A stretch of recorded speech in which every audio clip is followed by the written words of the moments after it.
Hi, welcome to Homespun in Wales. Apologies for not getting a video up for the past week, maybe 2 weeks.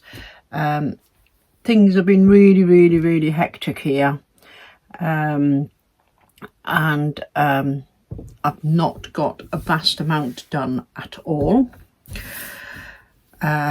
We've been out viewing care homes for the oldies, and trying to organise that, so that's been taking up a fair amount of time. We've got one more to view and then we have to make a decision which one we're going with. And I've been busy getting ready for a retreat. I'm away tomorrow morning. Today's Sunday. I'm away tomorrow morning. I won't be back home until Friday night. Really looking forward to that. I'm just so desperate for a break just to get away. So I've been getting organised for that. It's surprising how much stuff you need. Sewing, it's a machine embroidery sewing retreat. So there's a lot of stuff to accumulate and projects to decide on what you're doing, and preparing for all them projects. And of course I didn't just want to take one, because if I get bored doing one, then I will it will spoil the week for me. So I've prepared for 3-4 projects. I think we have got mini projects every day, which we can do or not do, and one of them mini project workshops I'm running, so I've had all that to prepare for as well. So that's all packed now, ready to go. I've also had Mandy down visiting, so we didn't we just sort of spent a lot of time going out and about, etc. So yes, anyway, back to what I have or haven't done. Right, in the March box, there's not a lot being done at the March box at all. It's I've sort of fallen off the wagon, but in the March box, to show you I haven't completely neglected it, was this. Now this cross stitch, I've no idea of the name of the design or nothing, but I'm assuming it was obviously going to be a cushion. It's not all been completed. There's still a bit to fill in there, a bit to fill in there, to square it all up. Now this was my mother-in-law who did this, and I think I mentioned on my last video I came across Parrot and Parsnip,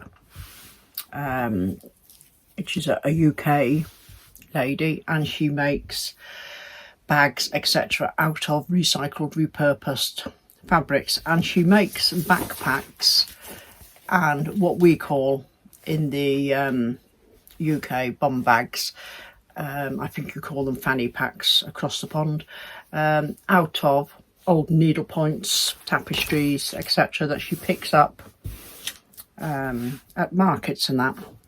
So I thought I would turn this into backpack. Now it's the top part. I bought her pattern.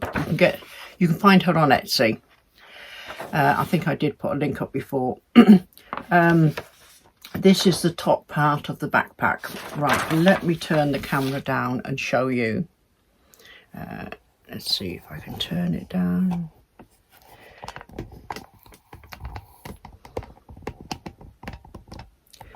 There we go. I think that's it. Right, so this is the this one is cross stitch, and it's in tiny little cross stitches as well. But anyway, this is the top part of the backpack, which I've printed out the pattern of and sellotaped together, and I was hoping it would fit on there to do this top part, but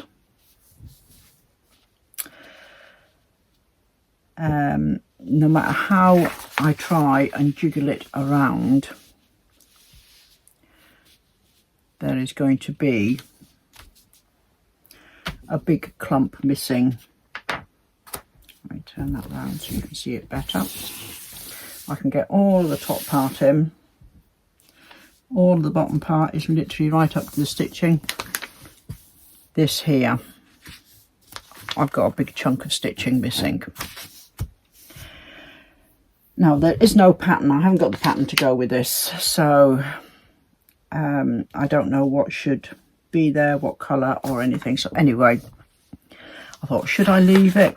And I thought, well, it's quite a big chunk, you know, it's gonna stand out like a sore thumb on the patterning, on the pattern piece. So I've decided, as I don't know what it is, I've pulled out a variegated thread, a DMC, and I'm going to just cross stitch in this little triangle here in a variegated thread. That one's been done sort of variegated and that, so it won't stand out too bad. So I'm going to do a variegated there. I've had a look at the details on the back and it's done with 2 strands, so that's what I'm going to do. Fill in this triangle, and then I need to, looking at all her, she's got some really good instructions on YouTube on how to do these. This then needs to be washed, and so I'm going to fill in that bit and then get it washed. But of course I'm not going to get any of this done by the end of the month. I might try, because I've got nothing to do this evening now. I might make a start on filling in this bit, and then we can see about getting it cut out and ready to go. But it's not going to be finished by the end of the month. This making the backpack is going to be quite a long process. So, and you see it's very neat on the back as well. It probably won't be as neat when I do my bit, but there we go. So let me tilt you back up.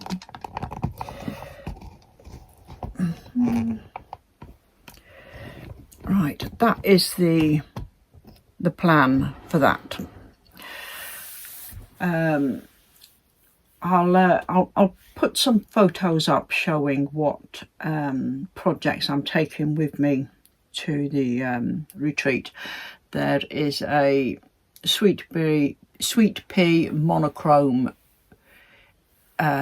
quilt I want to do. My daughter keeps reminding me she's the only one who's never had a quilt off me. So, and her bedroom's in navy with hints of grey, so I'm going to do a navy monochrome quilt. So I've cut out most of what I need to do the quilt, so I'm going to take that with me. The other project is I'm taking the rose panel from Big Dreams. That is all cut out, prepped. I've got the thread sorted, I've printed out the templates, so I'm taking that along with me.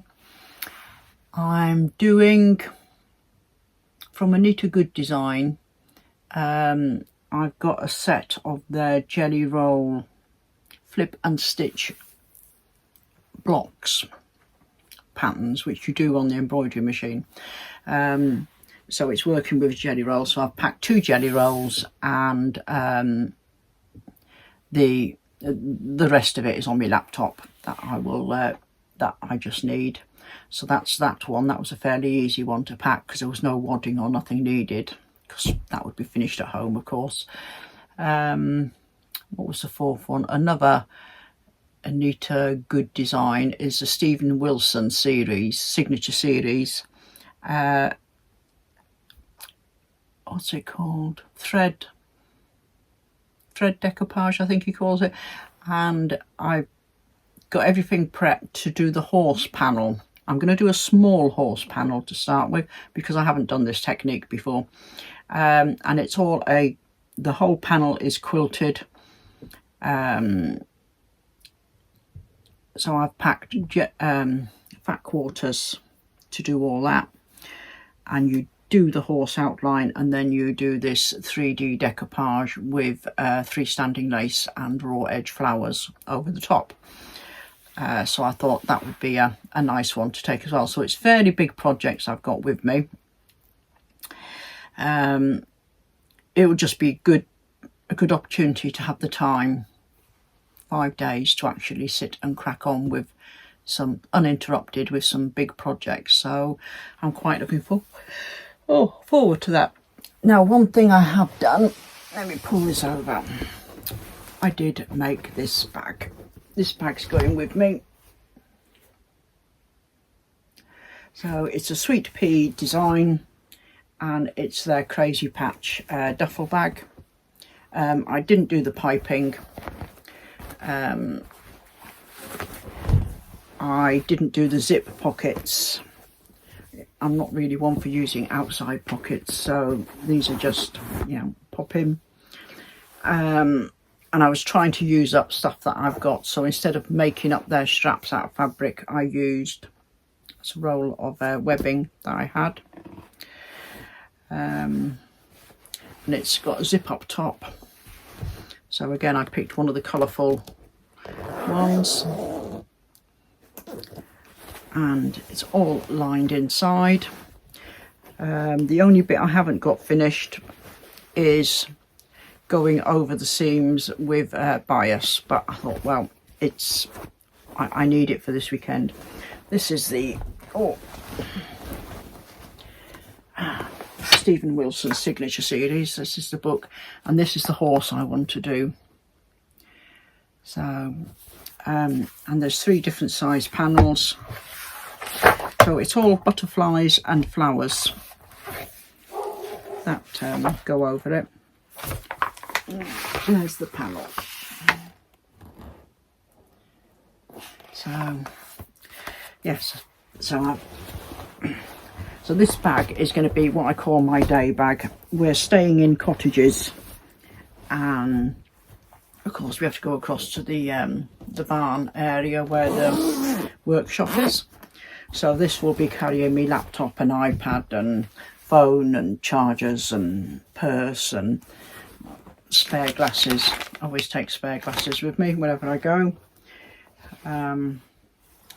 So yeah, so I'm quite pleased with that. It was a lot of work, but it's turned out all right.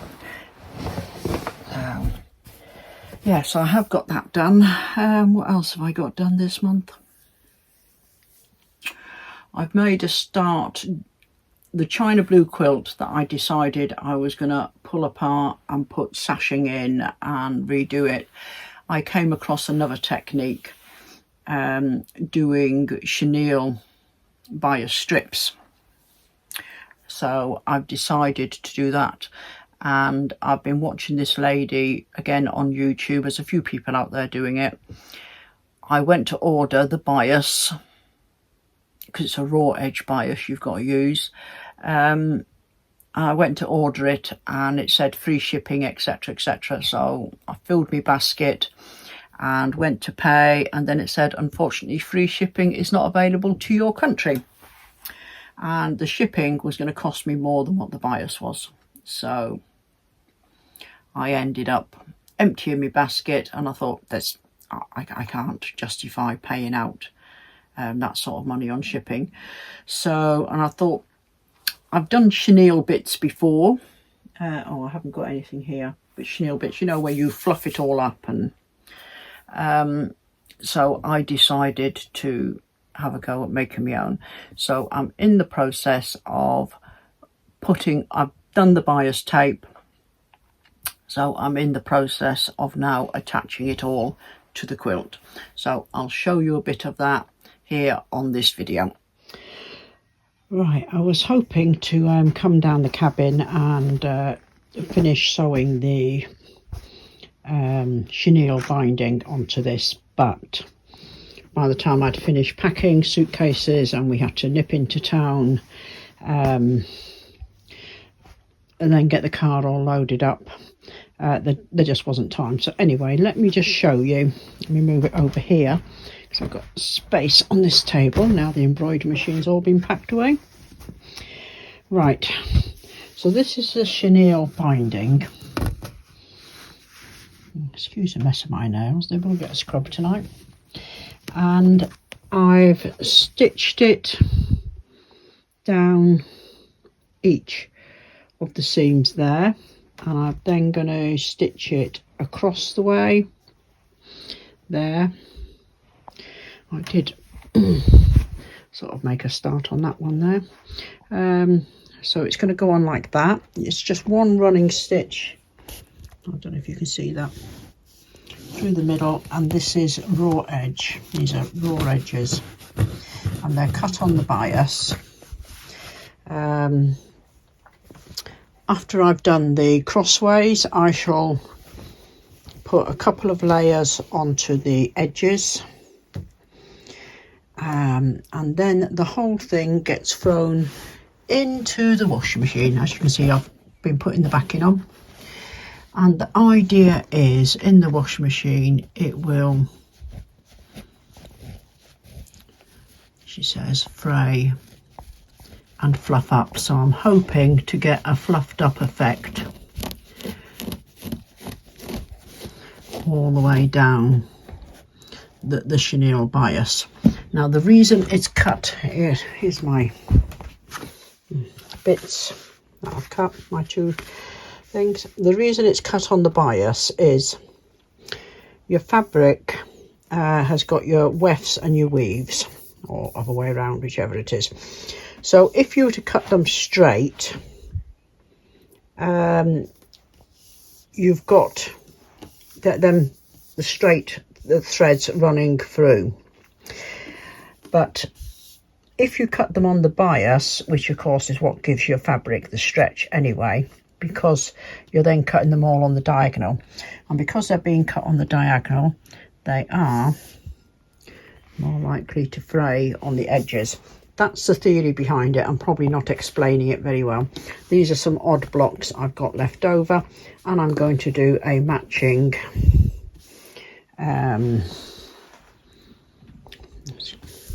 let's move them over a bit, sort of a cushion to go, and I shall do the chenille bias on that as well. A cushion to go with the wall hanging. So I haven't got time to do any more on it today. Martin is now cooking steak for dinner. The car is loaded, so I'm just going to say goodbye to it all, turn the lights off here in my cabin, which is now looking a bit empty because I've had nothing but boxes stacked all over here.